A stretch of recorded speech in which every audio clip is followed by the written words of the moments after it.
योगी जी को चक्रव्यूह में घेरने के लिए तमाम षड्यंत्र रचे जा रहे हैं। यही विधायक जिस दिन पावर मिनिस्टर को घेरेंगे, हम जान लेंगे कि विधायक वास्तव में धरातल की लड़ाई लड़ रहा है। नमस्कार दोस्तों, कैसे हैं आप लोग? उम्मीद है आप सभी अच्छे होंगे। योगी आदित्यनाथ के खासम खास मंत्री जी को रोका जाता है बीच सड़क पर, उनसे तू तड़ाक किया जाता है, सवाल जवाब किया जाता है और उसके बाद में बृजभूषण राजपूत सीधे तौर पर ऐलान कर देते हैं मीडिया के कैमरों के सामने कि किसी को भी वो रोक सकते हैं, क्योंकि यहां सवाल मोदी जी की योजना का है। मोदी जी की योजना है और मोदी जी की योजना को धरातल पर पहुंचाने के लिए, उसका कार्य पूर्ण कराने के लिए किसी को भी अगर रोकने की जरूरत पड़ेगी, घेराव करने की जरूरत पड़ेगी तो मैं रोकूंगा। तो अब जब ऐलान कर दिया गया है तो क्या दिल्ली से योगी आदित्यनाथ को ये एक फरमान है? करेंगे बातचीत। केपी मलिक जी वरिष्ठ पत्रकार हमारे साथ जुड़े हैं। सर, बहुत बहुत स्वागत है आपका। धन्यवाद हिमांशु जी, आपका और आपके दर्शकों का भी जी। केपी सर, किस तरह से देखा जाए दिल्ली और लखनऊ की लड़ाई इस तरह की हो जाएगी, ये तो योगी जी ने भी नहीं सोचा होगा, क्योंकि अब तो विधायक खुलकर सामने आ रहे हैं और योगी जी की परछाई कहे जाने वाले मंत्री जी को सड़क पर घेर रहे हैं। तो क्या हो रहा है, और वो भी मोदी जी का नाम ले रहे हैं? नहीं, देखिए हिमांशु जी, इसको समझने के लिए आपको जो पिछले 10-15 दिन से प्रयागराज में चल रहा है, उससे पहले बनारस में चल रहा था, उसको थोड़ा समझना होगा बारीकी से कि अब लड़ाई खुल के आ गई है।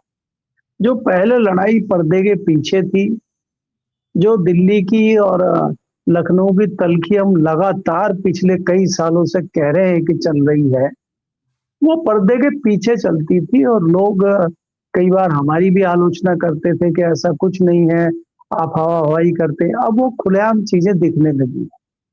अब आप अगर कल के संदर्भ में बात करते हैं कि जिस प्रकार से मंत्री जी का घेराव हुआ, मंत्री जी को घेर लिया, मंत्री जी को हाईजैक कर लिया, मंत्री जी को उनके विधायक के कार्यकर्ताओं ने घेर लिया और विधायक ने जिस प्रकार का व्यवहार मंत्री के साथ किया है, तो ये जताता है कि मंत्री को कहीं न कहीं से जो है आशीर्वाद है मुख्यमंत्री जी का, और विधायक को कहीं से चाबी भरी गई है।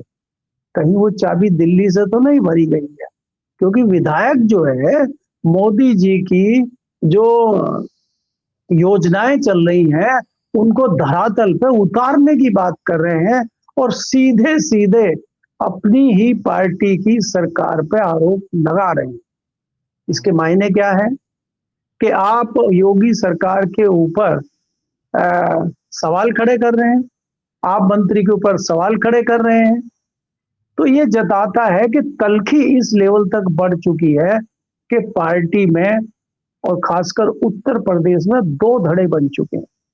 ये तो मालूम था हमें कि बड़े लेवल पर दो धड़े बने हुए हैं और लोग बटे हुए हैं। एक खेमा योगी का है और एक खेमा अमित शाह का है, और जो दोनों डिप्टी सीएम अमित शाह के खेमे के हैं, पावर मिनिस्टर हैं वो दिल्ली के खेमे के हैं, और कई अधिकारी भी बटे हुए हैं, कोई दिल्ली के संपर्क में है, कोई लखनऊ के संपर्क में है। तो ये जो आपस की तल्खी है जो अब खुल के बाहर आ गई है, तो क्या अब साफ संदेश चला गया है जनता में भी कि कहीं ना कहीं जो आंतरिक लड़ाई भारतीय जनता पार्टी में चल रही है, आने वाले समय में उसका फायदा विपक्ष यानी समाजवादी पार्टी और कांग्रेस को होने जा रहा है। जैसे लोकसभा में हुआ था, लोकसभा में विपक्ष को कितना बड़ा फायदा हुआ है और भारतीय जनता पार्टी को कितना बड़ा नुकसान हुआ है, इसके भी विश्लेषण की आवश्यकता है। तो क्या भारतीय जनता पार्टी को इसकी कोई चिंता नहीं है क्या? तो मुझे लगता है कि भारतीय जनता पार्टी आंतरिक मामले में इतना घिर चुकी है कि अब वो अपने नफे नुकसान का भी गणित नहीं लगा पा रही है। और इसके पीछे रणनीति क्या है कि एक दूसरे को निपटाने की रणनीति है, या योगी जी अपना सरवाइव करने के लिए, अपने अस्तित्व बचाए रखने के लिए लड़ाई लड़ रहे हैं क्या? क्योंकि दिल्ली ने निर्णय ये कर लिया है कि इनको निपटाना है और इनको चक्रव्यूह के अंदर घुसाना है। अब चक्रव्यूह के अंदर ये घुस कर निपट जाते हैं या नायक बन के निकलते हैं, ये मैं लगातार कह रहा हूं। लेकिन योगी जी को जिस प्रकार से चारों तरफ से टाइट किया जा रहा है, और खास तौर पर शंकराचार्य जी ने 40 दिन का समय उनको दिया है, तो आप ये समझिए कि इनको धार्मिक लेवल पे भी घेरने की कोशिश हो रही है, आपको आर्थिक मामलों में भी घेरने की कोशिश हो रही है, आपको सियासी मामलों में भी घेरने की कोशिश हो रही है, आपको योजनाओं के आधार पर भी घेरने की कोशिश हो रही है। आप ये दिखाना चाहते हैं कि हमने योजनाएं यूपी में भेजी हैं, प्रधानमंत्री जी अपनी योजनाएं यूपी में भेज रहे हैं, लेकिन यूपी की सरकार उसको लागू कराने में सक्षम नहीं है। तो जैसा कि इसका मतलब क्या है? विपक्ष की सरकारों पर आरोप लगता है कि हमने योजना भेजी, दिल्ली की सरकार पर जब केजरीवाल थे तब आरोप लगा, ममता बनर्जी पर गाये बगाए ये आरोप लगता है, उधर स्टालिन है, मतलब जितने भी विपक्षी खेमे के हैं उन पे ये आरोप लगता रहा है कि हम योजना भेजते केंद्र से, जनता को ये बताने की कोशिश करते हैं और ये लागू नहीं करते हैं, आपके हित की बात नहीं कर रहे। योगी जी भी वही कर रहे हैं, उसी कैटेगरी में आके खड़े हो गए। देखिए हिमांशु जी, आपने बहुत बढ़िया और बहुत बड़ी बात कही है कि भारतीय जनता पार्टी का शीर्ष नेतृत्व यानी कि दिल्ली ने अब उत्तर प्रदेश को भी विपक्षी सियासी दल की सरकार जैसे हो उस तरह का व्यवहार शुरू कर दिया उत्तर प्रदेश के साथ। भाई हम तो योजनाएं भेज रहे हैं दिल्ली से, लेकिन प्रदेश लागू नहीं कर रहा है, प्रदेश उसका पूरा फायदा नहीं उठा पा रहा है, प्रदेश बजट नहीं कर पा रहा है। घर घर जो है जल योजना थी कि घर घर नल लगाएंगे, वो घर घर नल नहीं लग रहा है। विधायक का कहना है कि सड़कें खुद ही पड़ी हैं, पाइपलाइन खुद ही पड़ी है, काम ही नहीं हो रहा। विधायक को एकाएक कैसे ज्ञान चक्षु खुल गए उनको पिछले 9 साल में समझ नहीं आया, और इलेक्शन से चंद महीने पहले उनको एकाएक कैसे याद आ गया? अभी कहाँ गए हुए थे वो विधायक तो वही थे, तो एकाएक कैसे उनको याद आ गया? तो ये जताता है सर कि शंकराचार्य का विवाद जैसे ही खत्म हुआ, 40 दिन का अल्टीमेटम जैसे ही दिया गया, वैसे ही ये कांड हुआ। मतलब ना आगे ना पीछे, टाइमिंग राजनीति में बड़े मायने रखती है। देखिए हिमांशु, मैंने आपको पहले ही कहा कि योगी को घेरने का जो मामला चल रहा है वो खाली एक तरफा या एक उससे पैटर्न पे नहीं चल रहा है, अलग अलग पैटर्न आपको दिखाई देंगे, राजनीतिक, सियासी, ऐतिहासिक। इतिहास की भी तो बात हो रही है, और आपको धार्मिक बातें भी हो रही हैं, सियासी बातें भी हो रही हैं, सियासी तौर पे कैसे निपटाया जाए विपक्ष को। आप ये देखिए, क्या विपक्ष जितना शांत बैठा है, कोई बहुत ज्यादा टिप्पणी क्यों नहीं आ रही अखिलेश जी की तरफ से? अखिलेश जी खाली ट्विटर खेल रहे हैं, इससे ज्यादा कुछ एग्रेसिव होके आए ही नहीं रहे। इसके क्या मायने हैं? क्या दिल्ली से विपक्ष को भी कोई इशारा मिल गया है क्या? इसीलिए अखिलेश जी अपना आराम से बैठे हैं क्या? तैयारी कर रहे हैं क्या अगले चुनाव में आने की और सरकार बनाने की? तो ये बहुत सारी चीजें हैं कि जिस लेवल पे योगी को घेरा जा रहा है, मुझे लगता है ये आत्मघाती भी सिद्ध हो सकता है योगी के लिए शंकराचार्य को इग्नोर करना। शुरू में उन्होंने मामले को नहीं संभाला, इसलिए वो उनके गले की हड्डी बनता जा रहा है, और ऊपर जो है और भी मौके उनको मिल गए हैं योगी को घेरने की। पहली बार है कि आपने कहा, अमित शाह जी ने गुजरात में जाके कहा कि सनातन धर्म के खिलाफ जो सरकारें काम करती हैं वो रिपीट नहीं कर पाती। जो साधु संतों का, शंकराचार्यों का जो सम्मान नहीं करती हैं, जो सम्मान नहीं कर पाती हैं, सम्मान बरकरार नहीं रख पाती हैं, ऐसी सरकारें रिपीट नहीं होती हैं। तो वो किन सरकारों की बात कर रहे हैं? क्या वो बांग्लादेश की सरकार की बात कर रहे हैं, पाकिस्तान की, या पश्चिम बंगाल की सरकार की बात कर रहे हैं? वो तो मेरे ख्याल से उत्तर प्रदेश सरकार की बात कर रहे हैं, जहां तक मेरे जैसे व्यक्ति का दिमाग काम करता है। तो ये जताता है कि योगी जी को चक्रव्यूह में घेरने के लिए तमाम षड्यंत्र रचे जा रहे हैं। अब योगी जी कितना उसमें घिरेंगे, क्या योगी जी उसको कंट्रोल कर पाएंगे कि नहीं कर पाएंगे, इसके लिए तो आपको इंतजार करना होगा। अच्छा, शंकराचार्य का मामला हो उसमें भी योगी आदित्यनाथ घिर रहे हैं, और इधर जब मंत्री जी को रोड पर घेरा जा रहा है तब भी घेर रहे हैं। लेकिन जो विधायक हैं बृजभूषण राजपूत, वो जब ये कहते हैं कि कोई भी होगा, कोई भी मंत्री होगा, हम उसको घेरेंगे, मोदी जी की योजना को हम लागू सही तरीके से करवाएंगे, तो क्या ये इशारा मिलता है कि आने वाले वक्त में अभी और भी तल्खी बाकी है, और विधायक भी आ सकते हैं क्या साथ में? और क्या इसी तरीके के नेता और भी घेरे जाने बाकी हैं क्या रोड पर अब? क्योंकि बिहार के इलेक्शन में हमने देखा, वहां पर मंत्रियों को, जो विधायक थे सत्ताधारी पार्टी के, उनको किस तरह से घेरा गया, लोगों ने दौड़ाया भी। क्या अब उत्तर प्रदेश में भी वही हालात होने वाले हैं क्या, दिल्ली और लखनऊ की लड़ाई के बीच में? देखिए हिमांशु, बिल्कुल होंगे ये। आपको और ऐसे विधायक भी मिलेंगे और ऐसे मंत्री भी मिलेंगे। यही विधायक जिस दिन पावर मिनिस्टर को घेरेंगे, हम जान लेंगे कि विधायक वास्तव में धरातल की लड़ाई लड़ रहा है। क्या आपको लगता है कि ये विधायक पावर मिनिस्टर को भी घेरेंगे? जब लोग शिकायत करने जाते हैं कि साहब बिजली नहीं आ रही है, बड़ी दिक्कत हो रही है, तो कहते हैं, बोला बिजली नहीं आ रही है साहब, 3 घंटे आती, बड़ी दिक्कत हो रही, बोला जय श्री राम, निकल लेते हैं बोल के। तो क्या ये उन मंत्री जी को भी घेरेंगे? तब हम कह देंगे कि वास्तव में जो है विधायक ईमानदारी से जनता के हितों की काम कर रहे हैं। क्योंकि मैंने आपको कहा कि 2 खेमे बन चुके हैं।